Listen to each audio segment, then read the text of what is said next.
We have your friend in the next room. She's already told us that you're gay. You give us the names of others and we'll go easier on you. Committee will please come to order. Homosexuals must not be handling top-secret material.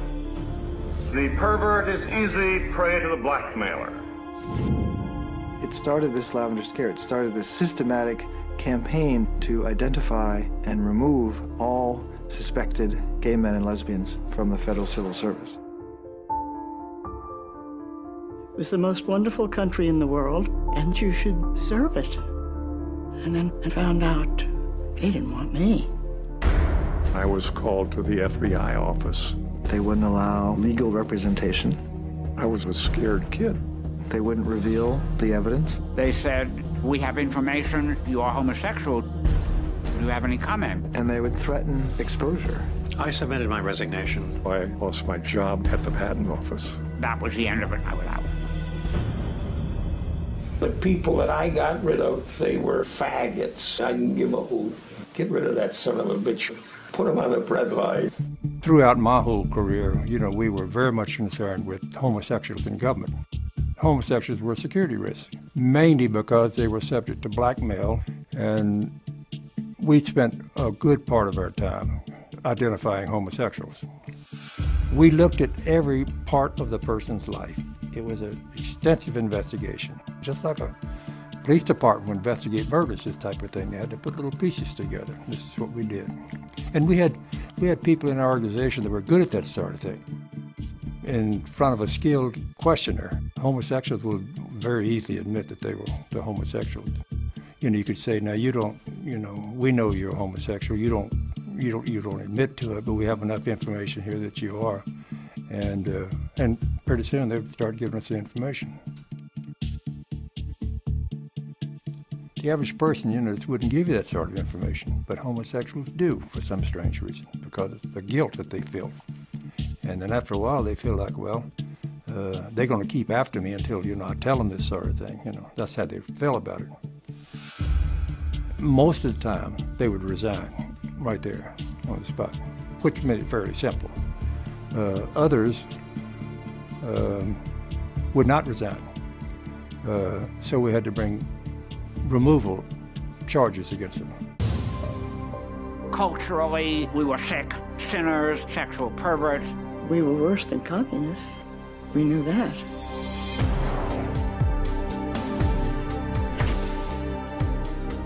He was afraid he was under investigation for his homosexuality. He was just not able to cope. And they said, well, he committed suicide. My mom, she was out there crying her heart out. How do you deal with that?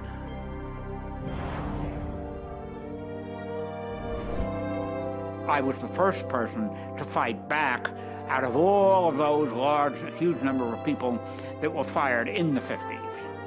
And in 1965, he led a protest outside the White House, which was both an act of conscience, but also an act of extraordinary courage.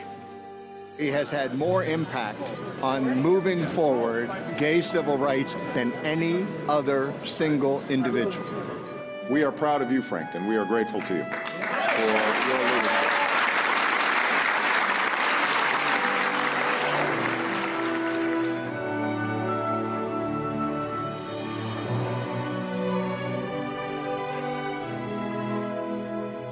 I mean, it's a heartache that you have the rest of your days.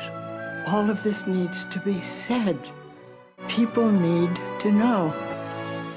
The fact that there are gay Republicans, is that a crime? No, but they made... It would be if they had their way. Excuse me.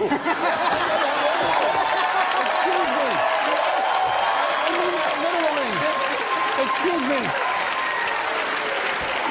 Same intimacy, physical intimacy between people of the same sex was a crime in the state of Texas.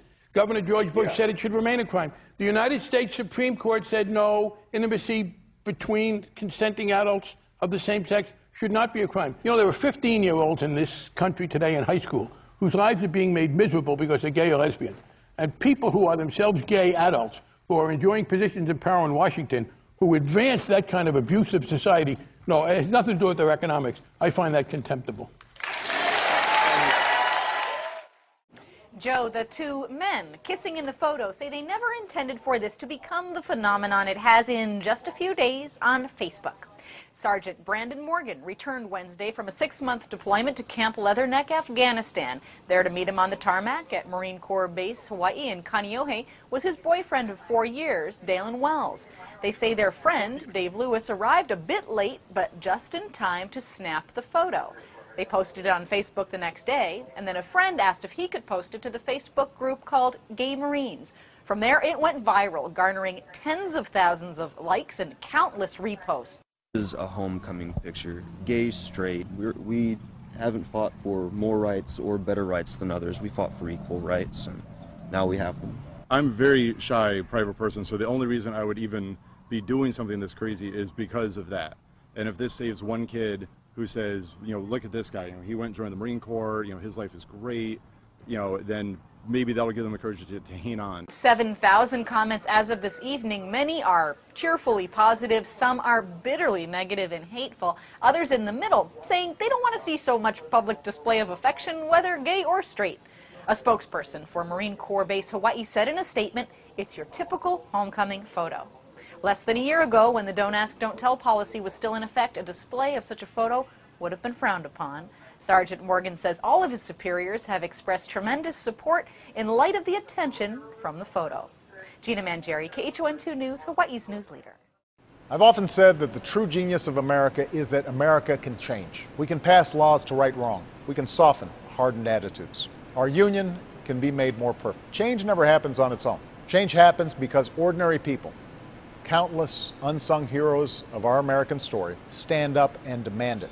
The story of lesbian, gay, bisexual, and transgender Americans is no different. As we celebrate LGBT Pride Month, we remember the activists and advocates who refused to be treated like second-class citizens. People like Jean Manford and Harvey Milk, who marched and protested and believed in a better future. But we also remember the unsung heroes, the millions of LGBT Americans for whom everyday acts have required extraordinary courage. The young people who came out as gay or transgender to their parents, not knowing what to expect. The two moms or two dads who went to an open house or PTA meeting, not knowing how they'd be received. The couple that got married, even if their bosses or neighbors wouldn't approve, at least not right away. Most of these heroes didn't set out to make history, but that's exactly what they did. Bit by bit, step by step, they bent the arc of the moral universe towards justice. Now it's our turn. So this June, let's take some time to celebrate teachers and students who take a stand against bullying, openly gay and lesbian service members who defend our country with honor and integrity, families and friends who have seen their own attitudes evolve. Perfecting our union isn't something we can do in just 1 month,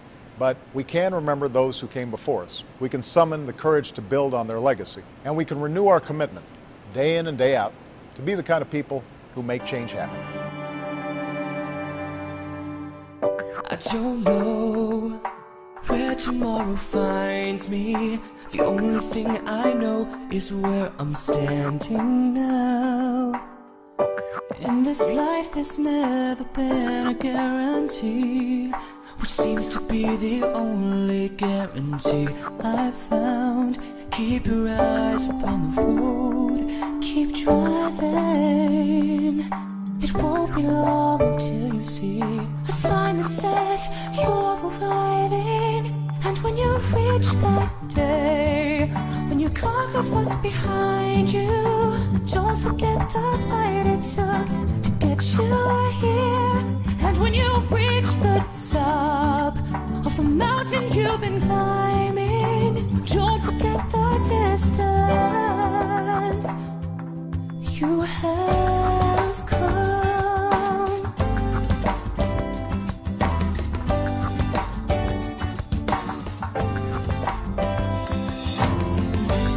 It's hard when no one tells you if you're winning. Just remind yourself how far you've already come. And some days you may feel like there is no ending. If you give up now, you'll never know what you could have won. Keep your eyes on the road, keep driving. It won't be long until you see a sign that says you're arriving. When that day has come, when you conquered what's behind you, don't forget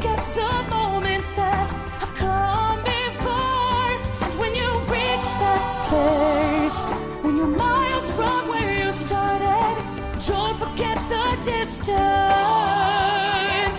you have come. There'll be days when the weight of the world will find you low, and you're wondering if the world really needs you.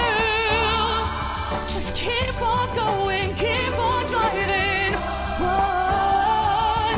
The sun ahead will soon be behind you. No, no, no, no, no, no.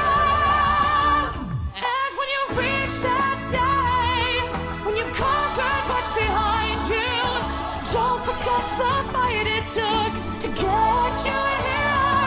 And when you reach that top, another mountain you've been climbing, don't forget the distance. Run.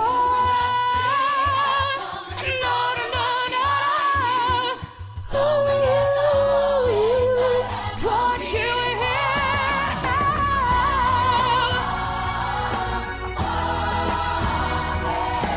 Don't forget the distance.